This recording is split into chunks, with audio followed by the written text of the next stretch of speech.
And I always wanted to do something that made a difference. I've always said that, you know, for most people, we live, we go about our lives, and then we pass away. And then within 3 or 4 generations, everyone's forgotten our name. And I wanted to do things that outlived myself. I wanted to build things that outlived me. And so as I got an interest in the law, I thought about shaping the law. And eventually that led into me wanting to get into politics. And that's how I ended up here.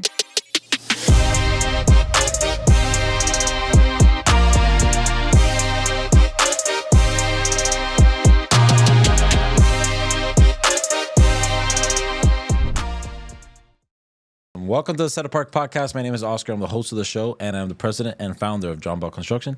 And today we have a friend of ours, Josie Novo, somebody that works for District 6 Commissioner's Office, and somebody I'm really happy to have on the show. So welcome to the show. Thank you. Thank you for inviting me. I'm more than happy to be here. It's always a pleasure to be on the pod. Yeah, you've done a couple of podcasts already, so you're kind of like almost getting to an expert. Nah, sí tampoco, but I'm a little bit more broken in. Yeah, that's good. I'm glad that they broke the ice and Yeah, right. it didn't have it, because we're about 30 episodes in, and I'm still getting used to this. So Yeah.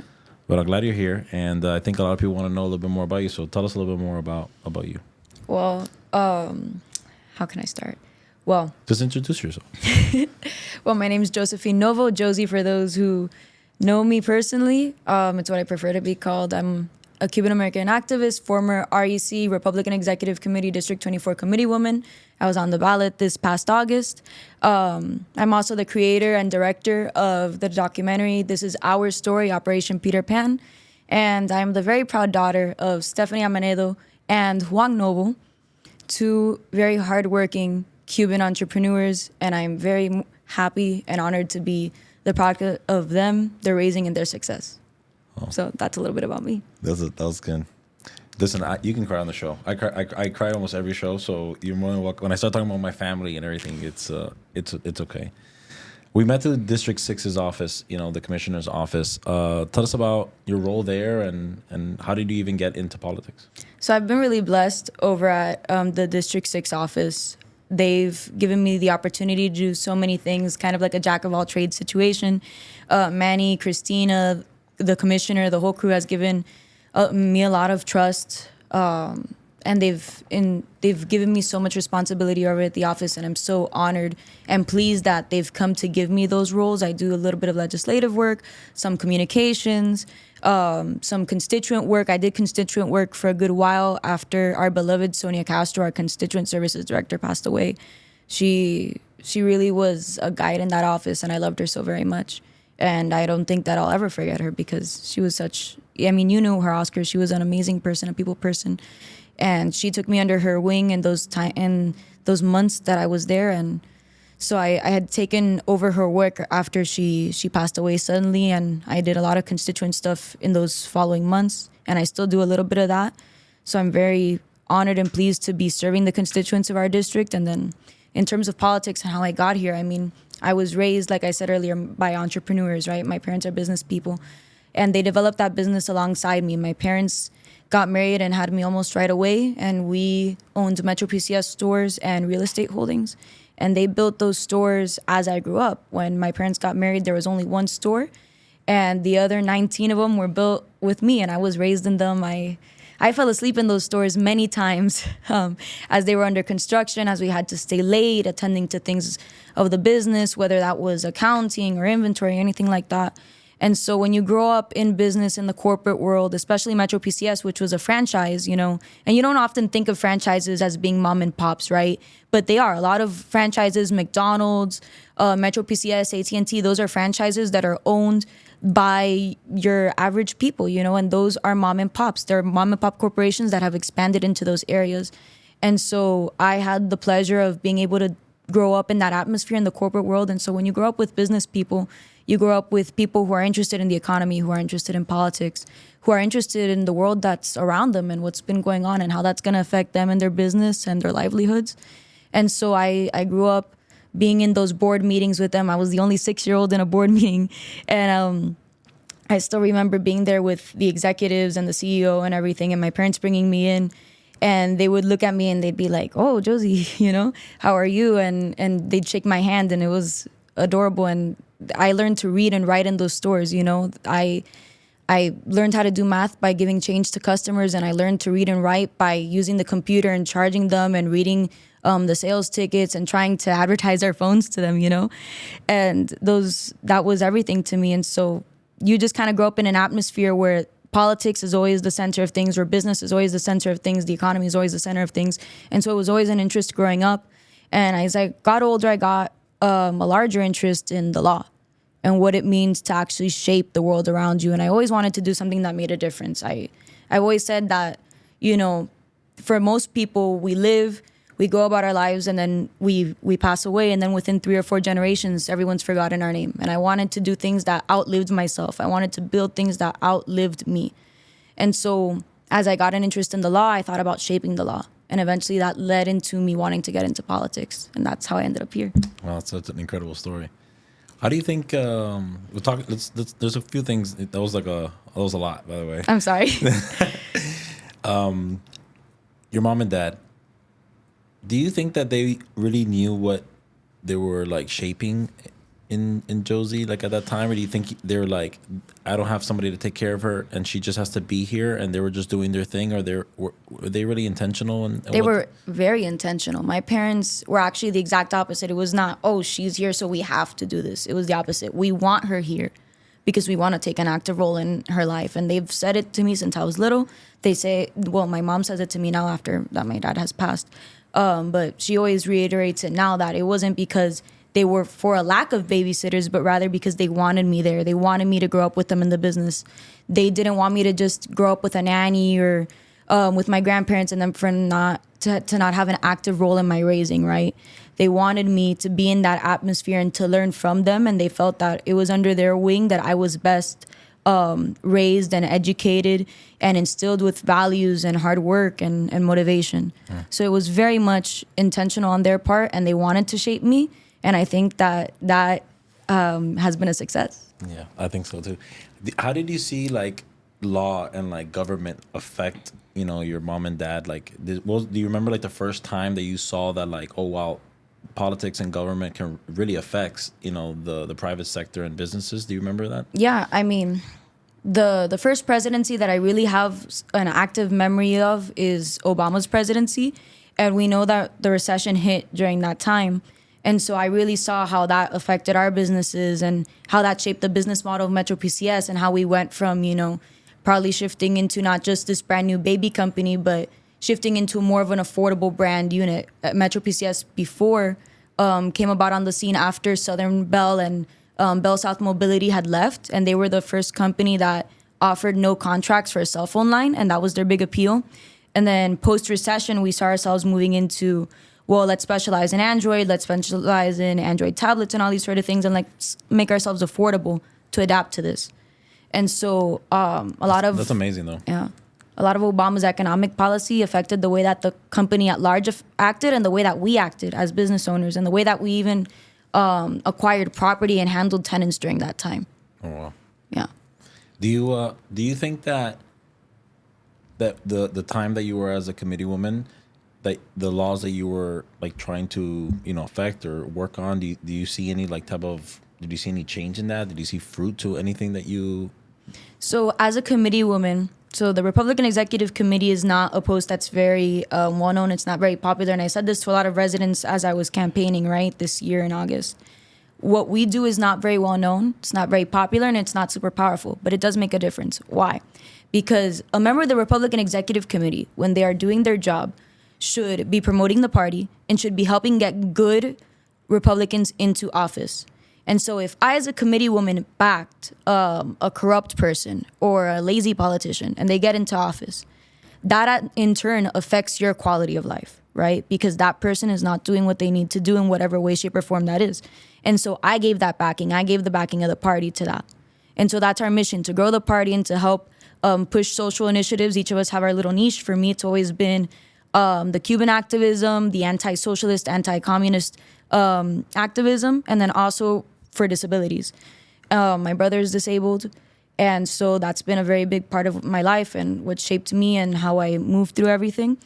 And so during my time as committee woman, I had a year. I replaced Alina Garcia. She had been elected as state representative when I came into the party, and so she was leaving her seat vacant in the middle of her term there. I ran against her alternate, who had been part of the party for 9 years, because on the committee we have 2 representatives per district, male and female, and then we have alternate committee people. And so her alternate was up against me. We both had a chance that night to give a speech to the entire party. It was an inter-party vote, and I won 70-30 that night. And for that year that I was in that office, I helped with multiple campaigns, and I supported several politicians that I'm very proud of. Reynaldo Rey, the commissioner, Ian Vallecillo, also a commissioner, both in the city of Sweetwater. Iveta Dosky, she didn't win, but she is one of the people that I am proudest to have helped campaign, because I, to this day, think that she is one of the best people in politics. Shout out Yvette, love you very much. And now I support the commissioner in his office, and I also walked for Manolo Reyes, and I think that all those people are amazing politicians who are really out here trying to contribute to the well-being of the community, to make things great for our residents and for our county and for our city and for their corresponding municipalities. And then apart from that, I also participated a lot in the Cuban activism. I received a proclamation from the city of Miami for my work in the community. And so I feel like in that 1 year, I accomplished a lot. And that work had begun before I was a committee woman, right? So yeah, you just use your platform to continue it. Yeah, I did those things before. I did it during, and I'll continue to do it after. And there's no one that's going to stop me in that endeavor, because it's something que, how we say in Spanish, me nace. Mm-hmm. I love it. It's my passion, and I'm going to keep doing that till the day I die. What was your message that night? What was your message that night to the group that the day you won 70-30? And what's your message overall? But do you remember what you told them? Yeah. That night? So that night I told them, I came into the party and I told them, well, first of all, I introduced myself and I told them that my purpose in the party was to bring youth, to bring energy, to bring some of those modern ideas and energy to a value that to a party that values those conservative morals, those conservative policies, and to reinvigorate them with new life, right? Because that's what we need in the party. We need to reinvigorate those ideas, those morals, those values, and bring them to the new generation so that we can continue the hard work that our predecessors started, especially in Miami-Dade County. Miami-Dade County was built on the backs of Cubans and conservative politicians, and it's what helped us thrive in our period of growth, especially from the 90s and early 2000s onward, and when Miami was first really booming in the early 60s, late 50s with the Cuban exilio, when we came here and we started our businesses and such. And so we need to keep that, and we need to continue that energy and those values. And if we don't bring youth into the party with those values and that energy, we're going to lose it. And so that was my message that night, that I was going to bring them the energy and the focus and the youth that they needed to take those classical values and bring them into the next century. Your dad will be so proud. Thank you. Where did you think you got everything that you are about from? Where did you get such a heart for like Cuban democracy and like the exile movement from Cuba? And like, one of the things that you told me you did is a documentary of like Peter Pan. My parents are a product of Peter Pan. Like, where did all that stem from? Like, why do you have such a heart for that? My parents and grandparents, 110%. My dad came here in 1969. At 10 years old, he was born the year of the revolution. And on my dad's side, I mean, there was both of my grandparents, both sides, lost everything. My grandparents on my mom's side, they owned bodegas. They owned una bodega que se llamaba Gallo de Oro en Jaruco. And then on my dad's side, they also had business and enterprise. And those things were taken away from them. And then on my dad's side, they were very openly anti-communist. And they had put microphones in the walls of their house to listen to them talk. And their neighbors would spy on them. And at one point, both of my grandparents on my dad's side were arrested. And on my mom's side, they took away the bodega, they took away all of their belongings, and they sent my grandparents off to concentration camps. And they worked there for 3 years before they were able to legally leave Cuba with both sets of my great-grandparents on my mom's side. And so you grow up hearing those stories. You grow up hearing about the oppression. You grow up hearing about the tyranny. You grow up hearing about the unjust, the unfairness, what it means to have everything that you've worked so hard for, that you've maintained, that you built with your bare hands be taken away from you. And you can't help but have a passion for that growing up. You can't help but listen. And you can't help but love El Exilio and the community that came out of it. When you hear about those stories of the first Cubans that got here, my dad is among that group, right? I said 1969, that's 10 years post-revolution. So he's that first wave. He came here when Miami still looked like Homestead. All of Miami looked like Homestead at that time. He went to Miami High. And even at that time, you know, there was signs that said no blacks, no dogs, no Cubans. He couldn't go into places. His classmates sometimes would tell him, you know, go back to Havana, Cuban banana. They would tell him that all the time. And now we might laugh at that, but that was what they faced. And so those Cubans came here and they built a city where not only now we have a center of tourism, a worldwide landmark, but they have pillars of business here. And we've created a city where everyone is welcome, such a multicultural, diverse city. And we laid the foundation for that. We broke the ice. We were the first ones to come here and say, you know what, we lost everything. You're going to be rude to us. You're going to bash us. You're going to try and bring us down, and we won't let you because we already went through the worst, and we say that we're not going to allow it. We're going to come here, and we're going to rebuild everything we lost over there. And we're going to have it even 2 times, 3 times, 4 times as amazing as we had it back there. And a lot of people did. Yeah. Like so many people, like they came like with such vengeance. Like Yeah. On another episode, Felipe Sixto with Sixto Packaging, and they started a packaging company in Cuba, and then they came over here, and they're one of the largest packaging companies. They did it all over again, and they rebuilt. And my dad started his first business at 15 years old. Wow. Yeah. 6 years after he came here. Yeah. What was his first business? So my dad was always very handy. He was very talented. He was just one of those people that things came naturally to him intuitively when it came to building. And my dad could take things apart and put them back, and he knew exactly how it would work. So it was stereos, car radios, boats, custom jobs, all that sort of thing. That's what he started off doing. And so eventually, you know, my dad was a hard worker. He put a lot of pride in his service, similar to how you do over at John Bell. And eventually he started getting some fame for that. He started getting more clients. And then we move into the beeper era, right? And so he gets involved with what was then Southern Bell, which then turns into Bell South Mobility. So my dad was one of the first people to sell beepers, to have beeper franchises here in Miami. And he was the first franchisee of Metro PCS after Bell South went out of business. And he was actually the first person to convert the beeper numbers into telephone lines. So that transition went from repairing car radios, doing custom jobs on boats and stereos and CV radios, which, by the way, I have all of those at my house still. I have CV radios from the 1970s and beepers from the early 80s over at my house. And he went evolutionizing with technology and growing with it. And so that eventually went from having that to having his own place with Bell South to then Southern Bell and then Bell South and then Metro PCS and then eventually real estate. And at that point, me and my mom had come into the picture and we grew all of that together. Wow. And what are you and your mom doing now to keep, you know, your dad's legacy going?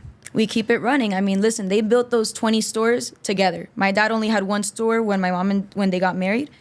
They grew that into 19 other stores across Miami, Naples, and Orlando. I was there for most of it because they had me almost as soon as they got married. They got married Valentine's Day 2003. I was born January 2004, so you can do the math. It was pretty quick. And so I grew with them. My mom helped him grow that, and they built that together. It's very much a labor of love on both of their parts. And now that he's passed, we keep it running. We keep it running. JSJ Realty Holdings is me and my mom's labor of love, and it'll always be. Oh, that's amazing. Yeah.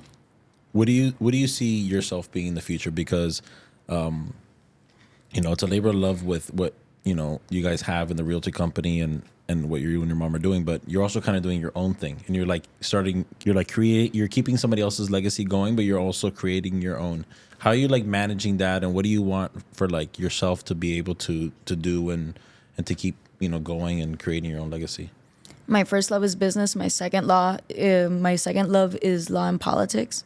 And so I see myself doing everything, right? I don't see why I have to sacrifice one for the other. If anything, one hand should help the other, right? And so my first love is business. My passion since I was little was business. And I see myself continuing that. Multiple successful people and many politicians actually own their own businesses, because many people might not know this, but public office is often seen in many cases as a part-time job, even though it takes up so much of your time. So many of your politicians also have jobs outside of what they do, and they have businesses. Vince Lago, who was on the pod, has his own business.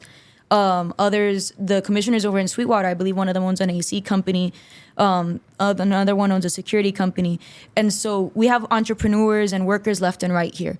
And so I don't see, if Donald Trump can run 20 businesses and still be the president, why I can't continue my parents' legacy, build on that. and then also eventually, get to a point where I could influence the law and influence our community and try and do good by our residents in our county and our city and make effective change. No, I think you're going to do it. And one of the ways that you were trying to do it was running for committeewoman. We just had an election on August 20th where you were, trying to go for re-election for the seat that you had. And unfortunately you didn't win that election. How was that campaign? Before we talk about the fact that, you weren't successful in the campaign, but how was the actual campaign itself? Like, talk to me about the actual campaign, because this was essentially your first campaign, right? Yeah. So talk to me about that. So as I mentioned, my first time running was an inter-party vote because I was filling a vacancy. It was a non-election year. So this is my first time actually going out and campaigning for myself, because it's one thing to campaign for another politician and help out. It's another thing totally to be the candidate yourself. Yeah, you've been knocking on doors for a while. Yeah, I've been out there in the community for a good minute, knocking on doors, helping in food distributions, diaper distributions, whatever it was. I was there, you can name it, and I was doing it. And so me being the candidate and learning, it was such an amazing experience. I'm so grateful for that time. I'm so grateful to have been able to speak to so many residents and see what was on their mind, what their opinions were about the state of the city, the county, the party, politics at large in this country, where their hearts were at, what their priorities were, what their concerns were. And also just to learn the ins and outs of campaigning. I'm so blessed and so grateful to have been able to have that experience, especially at such a young age, at 20 years old, to have been able to be on a ballot and to have knocked doors and to have seen, what it really is like to have your own political campaign. Yeah. What did you learn? What do you think you learned the most during this campaign? Patience and campaign finance laws. No, but seriously, I learned a lot of the energy and determination that it takes. I mean, I ran this campaign while working at the District 6 office, while studying for and then subsequently taking my LSAT to get into law school, and then while also having construction done at my house. So I learned how to juggle a lot of things at once. I learned how to manage things at once. And you learn how to, keep calm and just focus in on what you need to do and your priorities and what you're looking to accomplish, and just get those things done. No ifs, ands, or buts about it. No excuses. Results are coming in. It's like, let's say it's 6:30, 7 o'clock on the night of the 20th, and you see like you're not leading. How did you feel like as that was happening? Obviously, it's disappointing. You run a campaign, you put your heart into it, you're really out there in the community. You're spending time. I was at the precinct all day, 7 a.m. to 7 p.m., no breaks, no going home, no AC breaks in my car, just standing outside that precinct, talking to every resident I could, really making a case for myself, and seeing what their concerns were and what they wanted to see out of a confident committee woman, right? And like I said, it's a very small post. Not a lot of people know us. Not a lot of people know what it is. And so my re-election was something that I had to advertise a lot. So like I said, disappointing, but ultimately I'm still so blessed despite having lost. Why? Because there's 2 spots, it's top 2 wins. One of my opponents is a woman that's been in politics longer than I've been alive.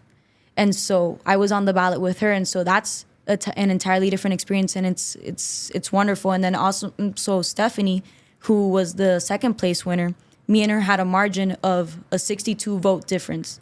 I had gotten 1,042 votes. She'd gotten 1,104. And so how blessed am I to have the confidence of 1,042 people in my district? Those 1,042 people looked at me, a young kid just trying to make a difference in our community, and said, I have confidence in you. I'm going to give you my vote. I want you to be my representative. And so despite having lost, I'm so grateful for that. I'm so grateful for those interactions, for that support. From people like you, from other people in the community, from the people in the precinct that I spoke to, and to even have gotten so far with such amazing candidates on the ballot alongside me. Yeah, we have your sign out there, the picket sign in our office, and I've met a lot of different politicians in this city, and they all, everybody has their own character, and everybody has their own way of thinking. There's a lot of good politicians. I think it's something I never expected when I was kind of like going into your realm a little bit. I thought that a lot of them were going to be much different than they really are. Obviously, there's a couple bad apples, but that's like in anything, But then I met you, and it's probably because you're 20 years old. I don't know. We'll have this conversation in 40 years, but you come with so much like energy. You come with such excitement, like such like this eagerness to like serve the community. And it's kind of like hard. Like I've taken everybody's sign down. I left yours out there because it's like, I feel that people in this city, in this county need people like you to represent them. Because it's such a like servant type of mentality that that you're really like speaking on their behalf, and you're really working on their behalf, and you're really trying to improve their way of life and the way that they, even from how much money that they have and how much money they can save. Like, is that your main reason, like, that you're in politics? Like, what like, why are you really in it? Like, what? Yeah, why? Like, I know it's important for business, and I know, of course, all of that's important, but at the end of the day, why do you think you're really, really like so passionate about like government? Like, because I love it. Yeah. I love this. What do you love about it? This is my passion. This is what I'm going to do for the rest of my life. I promise you that. And I love to serve. And it's what I said earlier in the podcast. I want to do things that make a long-term difference. I want to build things that outlast me. I want to look in 40, 50 years and be able to say, I did that. I helped this infrastructure project. I made this community what it is today. I helped all these people with their quality of life. I helped all these business soar. I created this positive change, this impact, and all these people were so much better off for it. I want to create things that I will die, and 50 years from now, they'll still be running and kicking in those projects. We'll still be creating good in this community. And it's just something that I guess comes with building something, with having built that business alongside my parents, right? When you know what it is to build something and you take pride in the projects that you undertake, you take pride in what your name means out there. You take pride in what it means to affect somebody's life in a positive way, the way that I've seen my parents affect the lives of all of our employees, the people that they did business with, the people that they just simply helped out in the community. You get a different appreciation for what it means to be a servant, to be out there in the public, and what it means to really help people. And so, and it says it in our titles, right? We're called politicians, but we're also public servants. We serve the public. I am here for everybody else in my position. And so if I'm not creating that effective, positive change, what am I doing? I'm not doing anything, doing nothing. And so I want to create that. I want to do that for the rest of my life till God gives me the ability to stay clear and to stay active and be mobile, and do it for as long as I possibly can, forever and ever and ever. Amen. Well, we're going to continue to support you until you do, okay? Thank you. We're gonna ask you a couple rapid fire questions, okay? Amen. So try to answer as quickly as you can. Sometimes people, What do you say? Repeat rapid fire. Oh, okay, perfect. All right, we're gonna do. What do you want me to say? You want me to say rapid fire and then do this so we can edit it? Yes. Okay, perfect. Perfect. I really appreciate that. All right, rapid fire. Here we go. Favorite food? Flung. Favorite day of the week? Oh, Wednesday. Why Wednesday? I don't know. It feels nice. Really? Yeah. Biggest pet peeve? Oh gosh. Ego. Favorite place to visit? Favorite place to visit, like on vacation? Yeah, well, if you can go anywhere right now, even it could be locally, just a place that makes you feel happy and at peace. La Mita. Favorite animal? Dogs. Your go-to drink? Oh, you're underage. Never mind. I'll give you my favorite soda, which is Mountain Dew. Oh, really? Yeah. Oh, wow. I thought you'd be like a Mateba person. I am a Mateba person. I'm both. Mountain Dew, wow. If you were to go like on a date somewhere, your girlfriends or whatever, you're gonna go. What do you think is the best place in Miami to go to right now? To go on a date? Yeah, a date. Hillstone or Fleming's. Oh, that's good. You're talking about La Ermita. So Ermita, she refers to La Ermita de Caridad, which is a church near La Salle. And I went to La Salle my freshman year, and then you actually graduated from La Salle. She has her. There's the class ring. She is super proud of being a La Salle alumni. So proud Royal Lion. Yes, I was a proud Royal Lion for 365 days. Talk to me about a documentary that you did at La Salle about Peter Pan. My parents are Peter Pan. My both parents came during the Revolution, 1960, 1961. They were both 10 and 11 years old. Coincidentally, they came, but they didn't come together. Both of them lived in an orphanage for many years while they were waiting for their parents. So imagine 2 10 11 year olds from 10 to 15 living literally by themselves with strangers. My dad ended up having to drop out of high school, start sweeping floors. My mom fortunately was able to stay in school, but they went through so much, and like all that hard work is why I love. I had asked you before, like, why do you love it so much? Is because like everything that my parents went through, I can never imagine me as a 10-year-old leaving the United States and being without my parents, for 4 or 5 years. Like my parents didn't talk, they couldn't even talk to them, So think about like how strong my parents essentially had to become to like endure that. So one of the things that I really liked about, your story, and honestly, probably the main reason why I thought about inviting you to the podcast is because you told me about a documentary, and I intentionally didn't want to hear about it because I want to hear about it now, about Peter Pan, because everything that I love about Cuba honestly stems from the Peter Pan movement. That I think it's a very underrated movement in Cuban exile history, and what those kids went through is, and even not even the kids, the parents. So talk to me about your documentary. So a little backstory on the documentary, because you had asked earlier in your question. So when I was at LaSalle, and a little bit when I was at Florida Christian as well, I was part of the media productions group. It was a class that we had over there, and I love media production. I always say if I hadn't gone into like politics and law and stuff like that, I would have gone into journalism. I love all this type of stuff, the setup that you have. You heard me geeking out about the cameras last time I was here. And so I was in that, and we used to have what was called LTV at LaSalle. So we would make little segments, and I would always make Cuba-style segments. I had a little series, so to speak, called Cubanita Cooking. And so I was always very open about my Cuban heritage and my pride about that. A mí me decían la cubana. I don't know why. Yeah, right? Mystery. And there's even an article about me entitled Josephine Novo, the Cuban girl. Oh, wow. And so the Archdiocese... We got to add that to the pod. And so the Archdiocese was looking to do something to honor the 60th anniversary of Peter Pan, because for those who don't know, Peter Pan is what brought over all the Catholic private schools in Miami. So LaSalle, Lourdes, Belen, Columbus, all those schools were schools in Cuba before they were schools in Miami. Fidel exiled the religious community from the island because communists don't believe in religion, and they will not allow religion to be practiced if they're actually exercising that communist idea, which Fidel absolutely was 110%. And so they came here, they fled, and they reestablished their schools. And so the Archdiocese was looking to create that documentary, and because of what I had been doing, they thought of me, and they approached the project.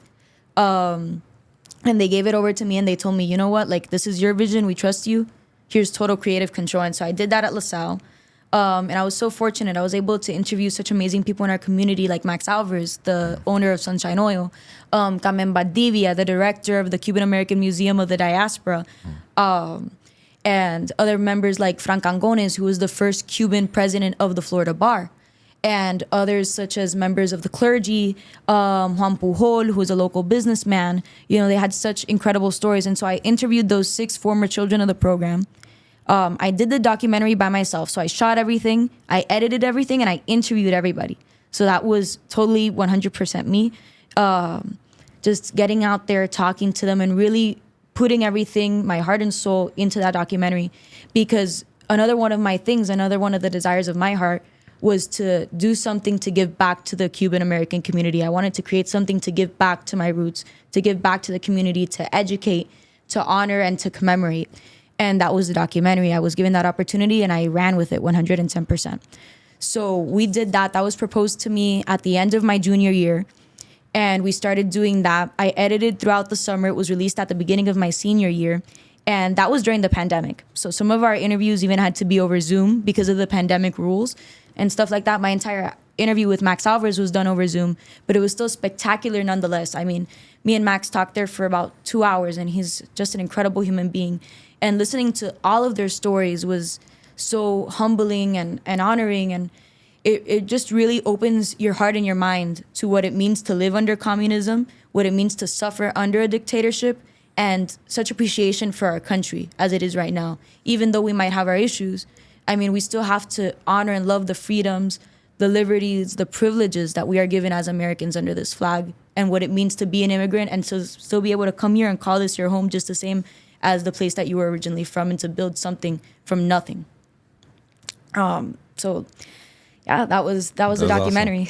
Awesome. Well, we're gonna hopefully put it like in the description or something, because I think it's.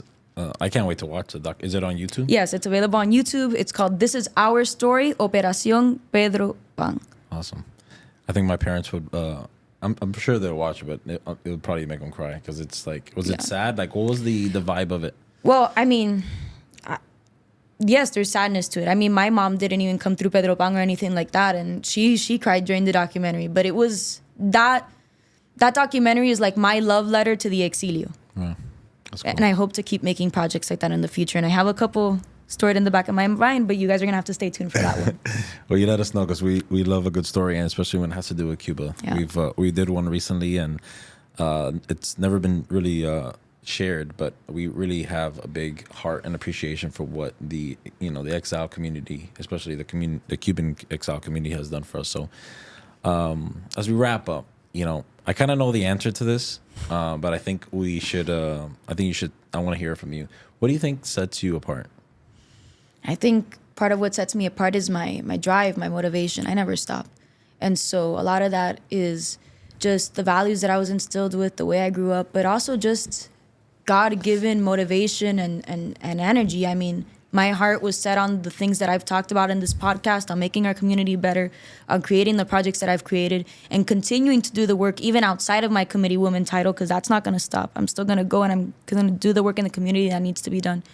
And just putting those things on my heart and running with it. I don't stop, and no one has ever been able to stop me. I have the motto of lo que sucede conviene, and I just keep on trucking, and it is what it is. And so I never stop working, and I love to work, and that's my purpose, to just make things better and to create things. And so I feel like that inherent motivation, that energy, that mix of the modern ideas with the conservative values has just really made me into like my own person, my own creation. And I think it's what draws people's attention. I think it's what drew your attention, and it's what's drawn the attention of the people that love and care for me in my life so much. And I love them so much more. I love it. Listen, you just got comfortable when the show's about to end. Ron, you got any questions? Ron always has no questions, Ron? Awesome. Well, listen, thank you for coming. Thank you for being a friend. And thank you for somebody that, really fights on behalf of the people of our community. And the small, election is not going to define who you are. And like you said the other day, even like Maria Bira Salazar, lost once. And even Maria Bira had to run twice. Exactly. So pa'lante vamos. Exactly. So listen, I hope you guys were encouraged by Josie's story, and I think it's hard not to be encouraged, honestly, by it. You have a 20-year-old really going into law school, working for a commissioner's office, doing everything she's already doing, was a committee woman, and making her parents and her family proud. So I hope you're encouraged by it, and I'm sure that your parents and your family are also, proud of everything you're doing. And if maybe they're not, then, it's never too late to start. So I hope you guys were encouraged by this. If you do, please subscribe, like, share this podcast. We put our heart and soul into it, and I hope it blesses you and it makes you a better person. So we'll see you on the next one. Hi. Thank you guys for watching.